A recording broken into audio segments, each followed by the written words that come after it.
말씀을 찾아봅니다. 요한계시록 3장 14절로 22절까지 3장 14절로 22절입니다. 네. 14절로 시작. 라오디게아 교회의 사도에게 편지하기를 아멘이시오 충성되고 참된 증인이시오 하나님의 창조의 근본이시니가 가라사대 내가 내 행위를 아노니 내가 차지도 아니하고 더럽지도 아니하노라 내가 차든지 더럽든지 하기를 원하노라 내가 이같이 미지근하여 더럽지도 아니하고 차지도 아니하니 내 입에서 너를 통하여 내치리라 내가 말하기를 나는 부자라 부유하여 부족한 것이 없다 하나 내 공부한 것과 가르치는 것과 가난한 것과 눕는 것과 어려운 것을 알지 못하는도다 내가 너를 권하니 내게서 불로 연단한 금을 사서 부유하게 하고 흰옷을 사서 입어 벌거벗은 셔츠를 보이지 않게 하고 안약을 사서 눈에 발라 보게 하라 물은 내가 사랑하는 자를 책망하여 징계하니 그러므로 네가 열심을 내어 회개하라 볼지어다 내가 문 밖에 서서 두드리니 누구든지 내 음성을 듣고 문을 열면 내가 그에게로 들어가 그로 더불어 먹고 그는 나로 더불어 먹으리라 이기는 그에게는 내가 내 보좌에 함께 하여 주를 내가 이기고 아버지 보좌에 함께 앉은 것과 같이 하리라 그에게 나는 성령이 교회에 하시는 말씀을 들을지어다 아멘. 함께 기도하겠습니다. 저를 보내오신 아버지 하나님 은혜와 사랑을 베풀어 주심을 감사합니다. 저희들에게 귀하고 복된 주의 날을 허락하심을 감사합니다. 아버지 하나님 오늘 주일날 주님께서 부활하신 주일날 저희들이 이 교회로 발걸음을 옮기고 또 하나님의 말씀을 듣기를 원하고 저희들이 한 주간 저희들의 모든 그런 어려움들 많이 있었습니다. 주님께 와서 모든 걸 내려놓고 주님의 말씀으로 저희들이 평안을 얻기를 원합니다. 아버지 하나님 이 시간도 성령으로 주장하여 주시옵소서. 주님 또 연약한 부족한 저가 하나님의 말씀을 들고 있었습니다. 아버지 하나님 제 입술에 성령으로 역사하여 주시고 제 입술에서 헌적인 말이나 세상적인 말이 아닌 하나님의 말씀만 나올 수 있도록 성령의 인도함을 받기를 원합니다. 성령께서 제 입술에 기름 부어주시옵소서. 말씀을 듣는 무리들도 모든 것을 다 내려놓고 오직 하나님의 말씀에 집중할 수 있도록 주님 성령으로 역사하여 주시옵소서. 주님 감사합니다. 예수님 이름으로 기도합니다. 아멘. 예수님이 부활하신 주일을 기념하고 또 하나님께 영광 돌리러 나오신 성도 여러분들 주님 이름으로 환영합니다. 할렐루야. 옆에 계신 분들에게 예수님 이름으로 사랑하고 축복합니다. 예수님 이름으로 사랑하고 축복합니다. 오늘 본문에 이 요한계시록 2장에서 3장까지 쭉 나오는 이 말씀은 예수님께서 7 교회 중에서 라오디게아 교회에 하신 말씀입니다. 요한계시록은 예수님이 우리들에게 계시로 이렇게 사도 요한에게 이렇게 말씀하신 것입니다. 하나님께서 말씀하신 것이 아니고 여기 보면 예수 그리스도의 계시라고 이렇게 되어 있습니다. 예수님이 직접 나타나셔서 사도 요한에게 이렇게 이 모든 앞으로 될 일을 이렇게 말씀하신 것입니다. 예수님께서 계시록을 통해서 7 교회에 대해서 말씀을 하셨는데 그 7 교회 중에서 칭찬을 받은 교회는 딱 2곳밖에 없습니다. 서머나 교회와 필라델피아 교회입니다. 그리고 나머지는 다 이렇게 책망을 받았습니다. 그런데 그 중에서 이제 오늘 본문의 말씀 라오디게아 교회는 예수님으로부터 심한 책망을 하는 이 구절이 여기 성경에 나와 있습니다. 우리는 예수님이 라오디게아 교회에 이렇게 보낸 편지 내용을 대할 때마다 우리는 심히 두렵고 떨립니다. 그 이유는 라오디게아 교회에 보낸 그 편지 내용이 지금 우리 이 시대를 살고 있는 그 교회를 대변하는 그런 말씀이거든요. 그래서 심히 두렵고 떨립니다. 여러분들이 한번 다시 시간 될 때 한번 쭉 읽어보십시오. 정말 심히 두렵고 떨리는 그런 말씀이에요. 제가 조금 전에 제가 7교회 중에서 이 라오디게아 교회는 이 시대를 온전히 반영하는 교회의 상을 말하고 있다고 제가 말씀드리고 있습니다. 흔히도 이제 신학적으로 우리가 볼 때 세대주의자들은 이런 그 7교회를 예수님이 초림하시고 난 다음에 쭉 진행되는 과정을 이렇게 끊어서 얘기하기도 합니다. 끊어서 이렇게 어디까지는 무슨 교회, 어디까지는 무슨 교회, 어디까지는 무슨 교회 이렇게 그것도 맞아요. 그런데 또 다르게 우리가 또 이렇게 다른 각도로 볼 때는 이 세상에 지금 이렇게 편만에 있는 이 세상에 많은 교회가 있는데 그 교회상을 또 하나하나 또 말씀한다고 볼 수가 있습니다. 라오디게아 교회는 세대주의별로 끊어서 본다 그러면은 19세기 중엽 이후부터 예수님이 재림까지의 그 시간을 얘기하는 거라고 얘기를 하고 있어요. 저도 동의합니다. 저 마지막 교회라는 거죠. 지금 현대적인 이 교회가 라오디게아의 교회라는 겁니다. 그걸 지금 얘기하고 계세요. 그 내용을 쭉 우리 본문의 말씀을 읽었죠, 그죠? 그 본문의 말씀을 쭉 읽고 보면은 정말 이 현대를 살고 있는 우리 마지막 때의 교회의 모습이 그 안에 다 담겨 있습니다.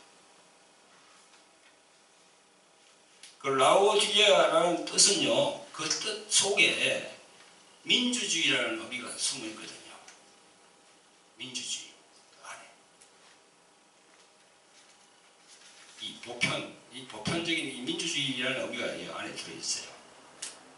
바로 우리 이 시대가 민주주의 세대 아닙니까? 그죠? 이 민주주의 세대가, 자유민주주의 세대가 30년, 40년만 걸러 올라가도 공산주의하고 이렇게 대치돼서 냉전 시대가 있었잖아요. 그러면서 공산주의가 허물어지면서, 그죠? 저 소련과 동국권이 허물어지면서 이제 자유민주주의로 이렇게 정착이 되면서 이제 신자유주의로 이 패턴이 넘어간다는 거예요. 신자유주의. 그런 패턴이 지금 넘어가고 있는 중입니다. 신자유주의. 벌써 넘어갔고, 신자유주의. 그래서 글로벌 시대가 되는 겁니다. 지금 글로벌 시대. 그래서 자본을 가지고 그냥 움직이는 시대가 되어버린 거예요. 자본을 가지고. 그래서 다국적 기업이 각 나라마다 다 들어갑니다. 그래서 기업을 살리면 그 나라가 보호할 수 있다. 그 재벌에게 편중되는 정책을 많이 이렇게 폈어요. 근데 그게 진행이 됐습니까? 안 돼요. 빈부격차가 너무 더 심해지는 거예요, 지금. 아무튼, 지금 이 민주주의 이 시대가 도래해서 지금 가고 있습니다. 이 시대는 민주주의 시대라고 하면서 그게 바로 백성이 주인이 되는 시대가 돼요. 백성이 주인이 되는 시대. 그죠? 예. 어떤 나라가 구성이 되려면 첫째는 무엇이 있어야 됩니까? 땅이 있어야 되잖아요. 그죠? 그 다음에 또 무엇이 있어야 되죠? 백성이 있어야 되잖아요. 그 백성을 다스리는 또 누가 있어야 됩니까? 왕이 있어야 됩니다. 그렇죠? 왕과 백성과 땅, 거기 있어야 나라가 형성이 될 수 있어요. 그런데 이제 백성이 이제 왕이 되는 그런 시대로 민주주의 개념이 흘러가고 있다는 겁니다. 그래서 이제 요즘 교회 안에도 뭐 요즘이 아니지 전에부터 계속 이렇게 이어왔는데 교회 안에서도 투표로 결정을 다 하잖아요. 투표로. 그죠? 이 투표로 결정하는 그거는 민주주의 방식 같지만 하나님의 관점에서 봤을 때는 그건 아니거든요. 아멘. 네. 그래서 장로, 장립도 저분이 장로가 돼야 되냐 안 되냐 투표에 붙입니다. 하나님께서 어떻게 하는지 그걸 묻지 않고 투표로 붙이는 거예요. 그 다음에 목사 재신임도 투표로 또 이렇게 붙입니다. 그래서 그 민주주의 그 사회라는 것이 다수결의 원칙이죠. 다수결. 그죠? 정확히 다릅니다. 자, 절반을 넘느냐, 아니면 3분의 1을 넘느냐, 뭐 이렇게 정해서 거기에 따르면은, 소수 인원은 그걸 따라가야 됩니다. 근데 하나님의 나라는 다수결의 원칙이 아니지요. 그렇잖아요. 일방적입니다. 일방적. 일반적 말씀을 선포한 대로 그 선포한 말씀을 따르는 겁니다. 여기 계시된 하나님의 말씀. 여기 안에 다수결의 원칙이 어디 있습니까? 성경 말씀 안에 없는 거죠. 여러 몰이를 해서 선거를 통해서 교회를 이끌어가는 시대가 지금 이렇게 도래되었습니다. 그런데 사단 마귀는 그 민주주의의 약점을 잘 이용하는 거죠. 잘 이용하고 있습니다. 그런 면에서 우리가 정신을 바짝 차려야 되겠다 이런 생각을 합니다. 그런 과정에서 우리가 또 한 가지를 볼 때 예수님께서 라오디게아 교회에 하신 말씀 중에서 16절에 보니까 이런 말씀이 있습니다. 내가 이같이 미지근하여 덥지도 아니하고 차지도 아니하니 내 입에서 너를 통하여 내치리라 이렇게 말씀합니다. 미지근하다는 거죠. 덥지도 않고 차지도 않다는 거야. 미지근하다는 거죠. 그래서 오늘 말씀 선포 제목이 어떤 제목입니까, 여러분? 주보에 있는 거 봤죠? 뭐라고 되어 있습니까? 주보에. 미지근한 교회, 미지근한 신자.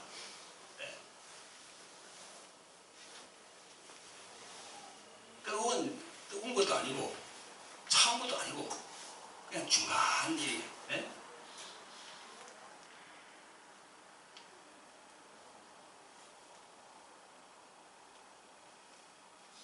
여러분, 우리가 이걸 보면서 여러 가지로 생각할 수 있습니다. 신앙을 여러 가지로 생각할 수 있는데 그 중에서도 이런 걸 보면서 이 종교 혼합주의, 그 다음에 종교 다원주의, 그렇게 서서히 지금 교회로 파고 들어오고 있지 않습니까? 이것도 그렇죠. 한 패턴이지요. 덥지도 않고 차지도 않고 그냥 이렇게 막 교회 안으로 들어온다는 거죠. 그런 이념이 이렇게 확실히 해야 되는 그런 시기가 왔다는 거죠. 지금 주님께서 말씀하시는 덥지도 않고 차지도 않다는 것은 그건 다른 말로 하면 무슨 말씀입니까? 확실히 하거라. 너가 나에게 있을 거냐 아니면 나 반대편에 갈 거냐 이 말씀이거든요. 우리가 예수 그 안에 있을 거냐, 그 예수 그분 밖으로 나가서 그런데 우리가 동조할 거냐, 그런 말씀하고 똑같은 말씀입니다. 통하여 내친다는 겁니다. 저희들이 항상 제가 말씀드리죠. 이제 마지막 시대가 되니까 예수님께서 가른다는 거니까 알곡과 가라지를, 알곡과 축정이를 가른다는 겁니다. 자꾸 이렇게 목사 안에서도 그걸 가르는 거예요. 알곡 목사, 알곡 축정이 장로, 축정이 목사, 축정이 알곡, 이렇게 성도 안에서도 마찬가지고요. 권사도 마찬가지고 강도사, 전도사가 다 마찬가지입니다. 알곡이냐 축정이냐 이걸 주님이 자꾸 가른다는 겁니다. 마지막 시대가 올수록 판단을 해야 되니까 자기가. 지금까지는 우리가 그냥 교회를 다니고 설렁설렁 다녔습니다. 그냥 예수 믿으면 축복받고 그래서 뭐 좋은 집 사고 좋은 차에다가 좋은 직장에다가 돈 많이 벌고 할렐루야 그런 식으로 그냥 그러다가 천국 가면 되겠지 그렇게 단순하게 생각했는데 이제는 아니에요. 이제는 앞으로 시대가 말이죠. 자기가 직접 결정을 내려야 되는 겁니다. 결정을. 어디에 설 건가 결정을 내려야 돼요. 그 결정을 어떻게 내립니까? 말씀에 입각해서 내려야죠. 말씀. 다소개의 원칙이 아니에요. 말씀에 이거다고 하면 이게 딱 서야 돼요. 핍박이 오더라도. 그런 시대가 도래가 됐다. 그리고 미지간 신앙을 가지고 있으면 절대 안 됩니다. 확실하게 해야 돼요.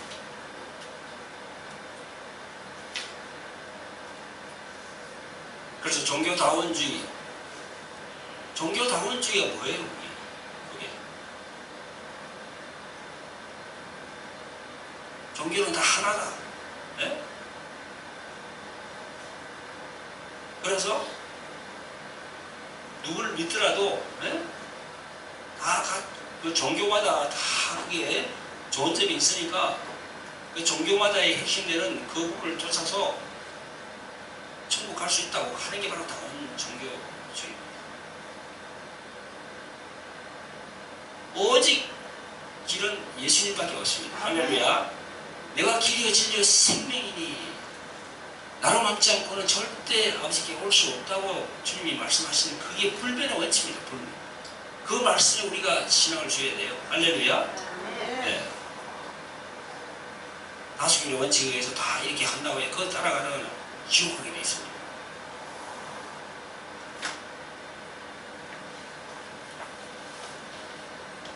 그런 교단이나 그런 주의 종들이 있는 그런 교회에서는요, 빨리 나와야 됩니다. 가랑비 어쩌듯이 계속 그런 얘기를 들으면 자기도 모르게 그냥 그렇게 따라가게 됩니다. 빨리 나오는 것은 그 사람들이 받을 죄를 받지 않기 위함이요. 또 스스로 내가 살기 위해서는 거기서 나와야 됩니다. 여러분 성경에 보면 가룟 유다, 그죠? 가룟 유다는 참 나쁜 인물로 평가하지요. 또 그렇게 우리 여깁니다. 근데 바로 가룟 유다 같은 모습의 교회가 지금 이 현 시대에 있는 라오디게아 교회가 바로 가룟 유다와 같은 그런 형태의 교회라는 겁니다. 성동님 없이 그런 사람들이 만드는 교회, 차지도 않고 덥지도 않고 그런 교회. 예수님의 이름으로 모였지만 천국 들어가지 못하는 교회. 모든 것을 물질로 계산하는 교회.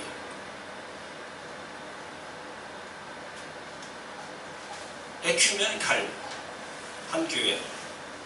여러분 에큐메니칼이라는 얘기 많이 들어봤죠? 에큐메니칼. 그게 어떤 뜻입니다? 그 뜻이 이런 뜻입니다. 모든 교회, 기독교 교회를 교파와 교회의 차이를 하나로 통일시키고자 하는 진보적 기독교 신학 운동이 바로 에큐메니칼 운동이에요. 언뜻 들으면 괜찮은 것 같죠? 근데 이게 너무 나가도 너무 나가는 거예요. 이게.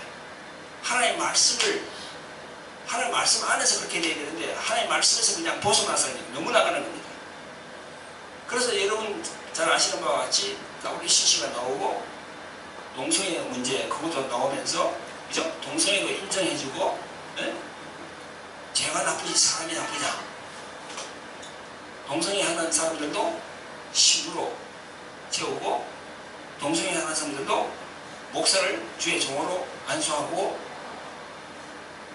이게 계속 이렇게 나오는 겁니다. 지금 이게 세상과 짝해서 나오는 거예요. 지금 하나님의 말씀을 무시하는 겁니다.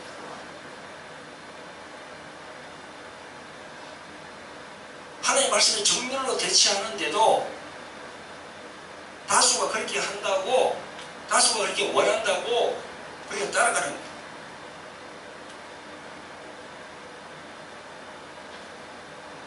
여러분 정신을 우리가 바짝 차려야 됩니다. 신명기 8장 12절로 14절에 보면 이런 말씀이 있습니다. 내가 오늘날 내게 명하는 여호와의 명령과 법도 규례를 지키지 아니하고 내 하나님 여호와를 잊어버리지 않도록 삼갈지어다. 내가 먹어서 배부르고 아름다운 집을 짓고 거하게 되며 또 내 우양이 번성하며 내 은금이 정식되며 내 소유가 다 풍부하게 될 때에 두렵건대 내 마음이 교만하여 내 하나님 여호와를 잊어버릴까 하노라. 무슨 말씀입니까? 여기 보면 전부 다 그렇잖아요. 그죠? 예? 너가 먹어서 배부르고 아름다운 집을 짓고 내 우양이 번성하고 내 은금이 정식되고 내 소유가 다 풍부할 때 이 교만해진다는 겁니다. 교만해진다는 거예요. 이 시대를 반영하는 겁니다. 이 시대. 라오디게아를 반영하는 거예요. 지금. 우리 한국말 하더라도 얼마나 지금 먹거리 얼마나 풍성합니까? 못 먹어서 죽는 사람 없어요. 지금 50년 전 60년 전처럼 굶어서 죽는 사람이 없어요. 지금은.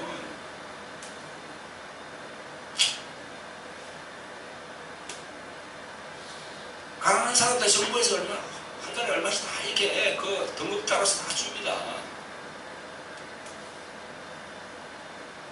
자, 에레미야스 5장 30절 31절에 보면 에레미야스 5장 30절 31절에 보면 이런 말씀이 있습니다. 이 땅에 기이하고 놀라운 일이 있도다. 선지자들은 거짓을 예언하며 제사장들은 자기 권력으로 다스리며 내 백성은 그것을 좋게 여기니 그 결국에는 너희가 어찌하려느냐. 아니, 선지자들이 거짓으로 막 예언하는 거야. 그 제사장들이 자기 권력으로 막 다스리고 그런 걸 내 백성은 그것을 좋게 여긴다고.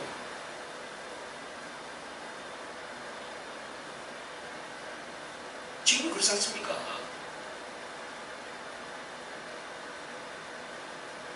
많은 주의 종들, 일어난 주의 종들이 지금 어떻게 하고 있습니까?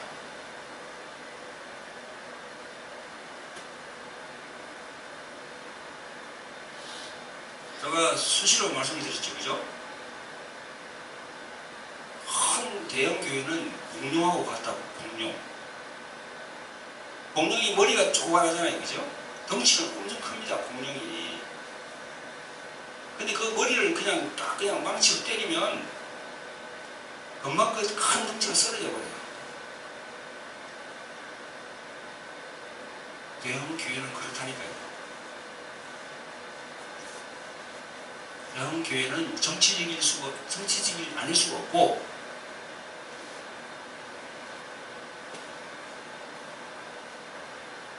이 세상과 연계될 수밖에 없습니다.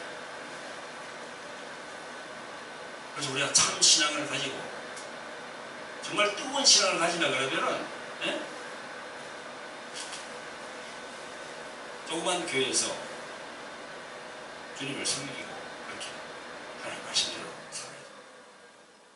큰 교회는 그만큼 그렇게 휩쓸려 갈 수 있는 그런 여건이 다 잘 돼 있어요.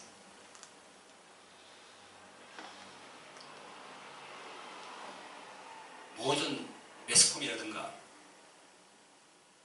이 정부의 모든 시책이 큰 교회는 따르지 않을 수 없거든요. 연관이 되어 있습니다. 세상의 모든 매스컴과 그런 권력자들이 다 예수님 말씀대로 행합니까? 아니에요.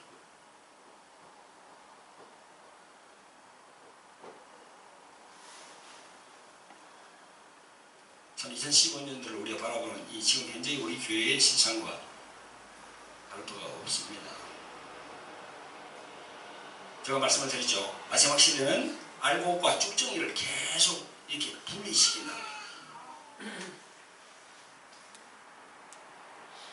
그 물에 이렇게 고기를 잡아서 주님께서 나쁜 고기, 좋은 고기 가른다고 분명히 말씀했습니다. 여러분, 그 나쁜 고기 안에 여러분들 들어가지 않기를 주님 이름으로 부탁을 드립니다. 아멘. 좋은 고기 안에 들어가야 돼요. 좋은 고기. 성경에서 말하는 고기는 바로 우리 성도들을 말하잖아요. 성도들, 그죠?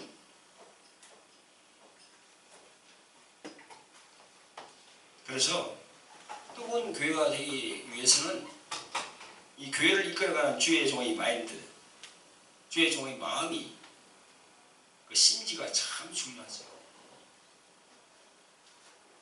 뜨거운 교회를 이끌어가려고 하면 그 주의 종이 그런 마음을 가지면, 마인드를 가지면 그렇게 할 수가 있습니다.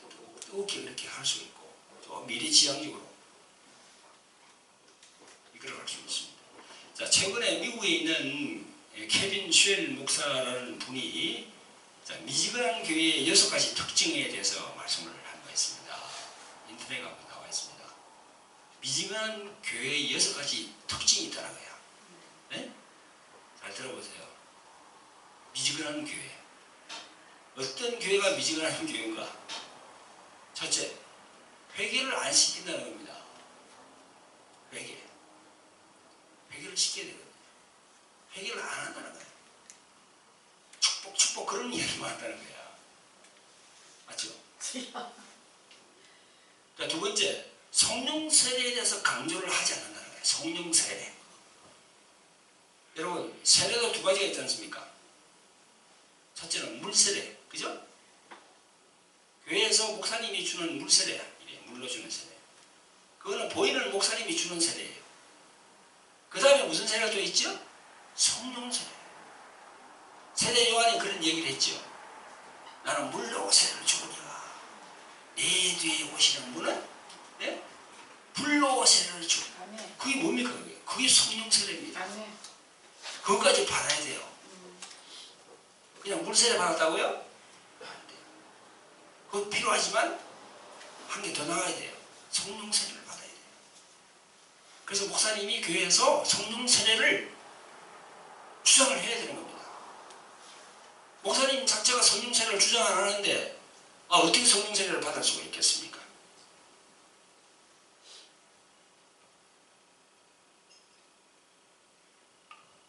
이 동영상을 보는 주의 종이 있으면 당신의 교회에서 성령 세례를 강조해야 되고 성령 세례를 줘야 돼요.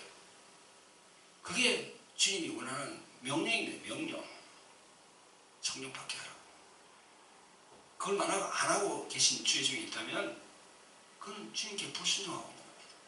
나중에 그에 대한 징계를 받는 겁니다. 성령 세례를 받지 않으면은 안테나가 죽어버려요. 안테나가. 그래서 자꾸 세상적으로 가는 거예요. 세상적으로. 하나님께 가는 게 아니고요. 자꾸 세상적으로 향하게 돼요. 그래서 성령에 대해서 계속 강조를 해야 돼요. 자, 세 번째로는 성령의 은사를 부인한다는 겁니다. 성령의 은사, 성령의 역사를 부인한다는 거예요. 병 고침, 축사, 그것도 하지도 않고, 네? 또 인정도 안 한다는 겁니다. 은사 중단 이론에 의해서. 그 세대주의를 공부한 분들이 그런 얘기를 많이 하지. 성령의 역사는 2000년 전에 그때 끝났다고. 잘못된 가르침이에요. 그게 쏘고만 안 됩니다. 은사 중단이 된 게 아니고요. 계속 지금까지 계속 성령께서 역사를 하고 계십니다. 자, 네 번째로 성령의 은사를 사용하지 않는다는 겁니다. 예수님이 고린도전서 12장, 13장, 14장에서 은사를 그만큼 얘기를 했는데도 그 은사를 내팽개치고 사용을 안 한다는 거예요. 은사 9가지 나오잖아요. 그죠? 말씀의 지지의 은사, 말씀의 지식의 은사, 병고침의 은사, 능력의 은사, 예언의 은사, 영분별의 은사, 그죠? 그런 많은 은사들을 사용을 안 한다는 거예요. 하나님께서 주셨음에도 불구하고 주의 종들이 안 한다는 거예요. 그래서 그게 미지근한 교회라는 겁니다. 자, 다섯 번째로 종말의 중요성과 깨어있음의 중요성을 말하지 않는다는 거예요. 우리가 시한부 종말 이루는 이단이에요. 시한부 종말이라는 것은 뭡니까? 때와 시기를 딱 얘기하는 거예요. 예수님 언제 온다고, 몇 년 몇 월 몇 시에 온다고 딱 그렇게 얘기하는 게 바로 시한부 종말입니다. 그건 이단이지요. 그러나 날짜와 시기는 모르지만 예수님은 언젠가 오신다고 성경은 기록하고 있으니까 그거에 대해서 이야기를 해줘야 된다는 거죠. 교인들에게. 그래서 깨어있으라, 깨어있으라. 주님께서 말씀하신 깨어있으라를 계속 그렇게 리마인드 시켜야 된다는 겁니다. 깨어있으라는 건 뭡니까? 잠을 자지 말고 깨어있으라 이 말씀이죠. 근데 우리가 잠을 안 잘 수가 없잖아요. 잠은 자기는 자는데 깨어있으라는 게 무슨 말입니까? 영적으로 분별을 해라는 겁니다. 영적으로 저 앞을 보라는 거예요.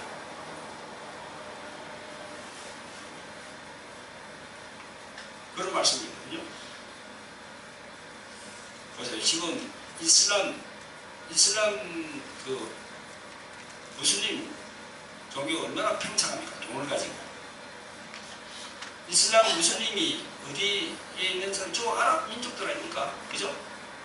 석유 돈 가지고 계속 우리 한국에도 아마 인천에 뭐 들어온다고 그러죠?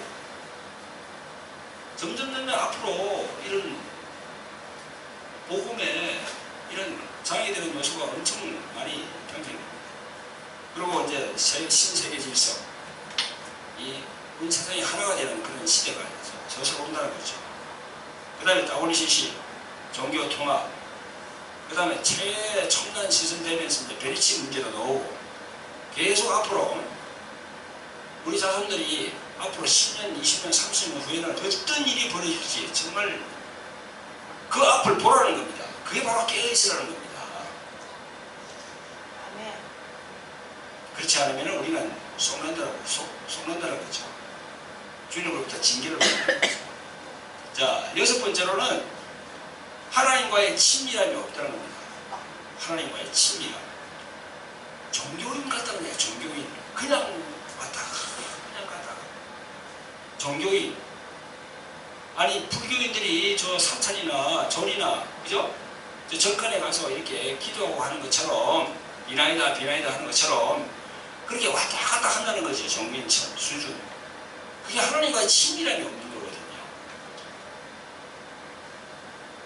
성령 세례를 받고 예수님을 제대로 알게 되면은 정말 이 종교인 수준이 아니고요. 정말 예술쟁이가 되는 거예요. 예술쟁이.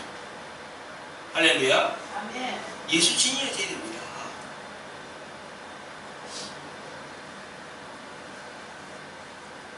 예술쟁이.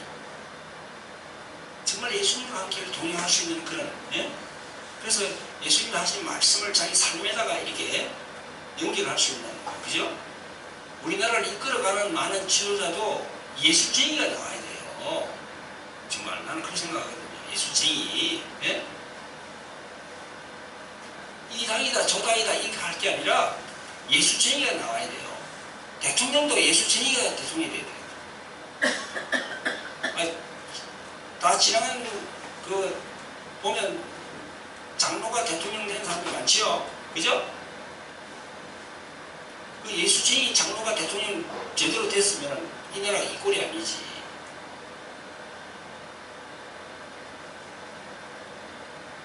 그 수많은 돈을 갖다가 그냥 강에다 다 쳐박아버리고,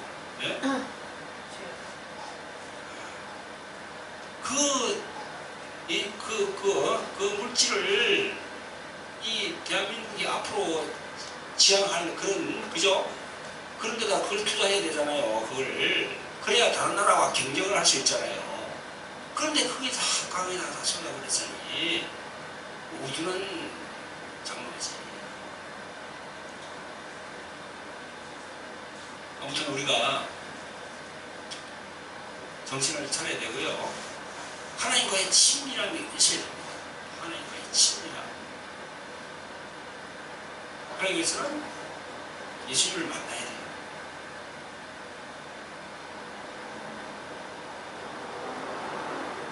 여섯 가지. 여러분, 우리가 이제 주의 종들이 이거 기억해야 할 부분이죠. 주의 종들이. 자, 그리고 케빈 쉘 목사는요, 주의 종들이 이제 이렇게 생각을 해야 되는데, 일반 성도들도 그런 미지근한 성도가 신자가 있다는 겁니다. 거기에 대해서 얘기를 하고 있어요. 몇 가지를 간추려서 말씀드려 볼게요. 자, 미지근한 성도가 어떤 사람이냐면요, 기도가 없거나 기도하더라도 형식적으로 하는 사람, 그런 사람이 미지근한 사람이에요. 미지근한 신자예요. 두 번째, 말씀을 알고 있지만 나의 생활에 말씀이 죽은 사람. 세 번째, 성경에서 영원이라는 이 말이 내 마음에 다가오지 않는 거야. 영원? 내가 죽으면 어디 천국으로 가야 되는데 이 확실히 내 마음에 오지 않는 거야. 네? 그게 미지근한 성도야. 미지근한 신자야.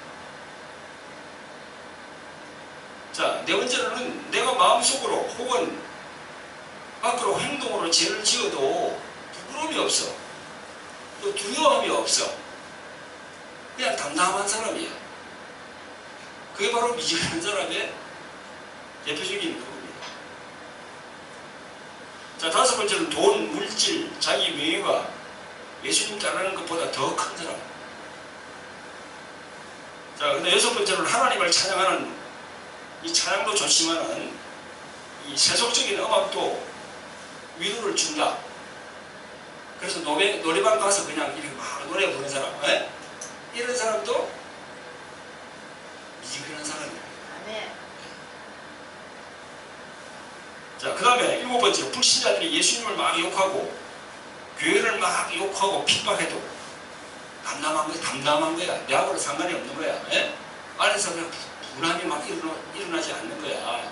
그게 미지근한 사람입니다. 자, 여덟 번째로 늘 하나님을 찾고자 하는 깊은 목마름과 말씀에 이 배고픔이 없는 사람들, 갈급함이 없는 사람들, 그런 사람들도 미지근한 신자다.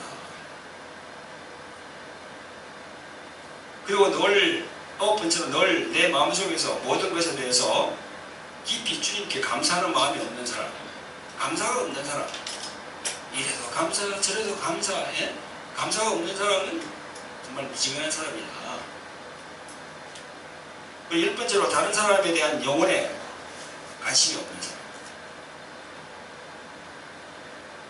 자, 11번째는 나의 신앙은 참 좋은데 다른 사람이 늘 문제라고 이렇게 하는 사람. 그런 사람도 미지근한 사람이에요. 그리고 영혼 구원보다는 나의 교리와 신앙이 더 중요하다고 이렇게 이 바리새인 같은 사람들. 13번째로 내 육신의 정욕대로 살아가는 사람. 포르노 영화도 보고 술도 먹고 음란 잡지 도박 이런 스포츠 광성인 사람들 이런 사람들도 교회 나오면서 이렇게 왔다 갔다 하면서 미지근한 사람이라는 거죠. 그리고 14번째로 내 마음속에 내 머릿속에는 성령 지식으로 가득하지만 내 가슴 속에는 차가운 돌이 있는 사람. 마음이 차가운 사람들 있잖아요. 그죠? 미지근한 사람들입니다.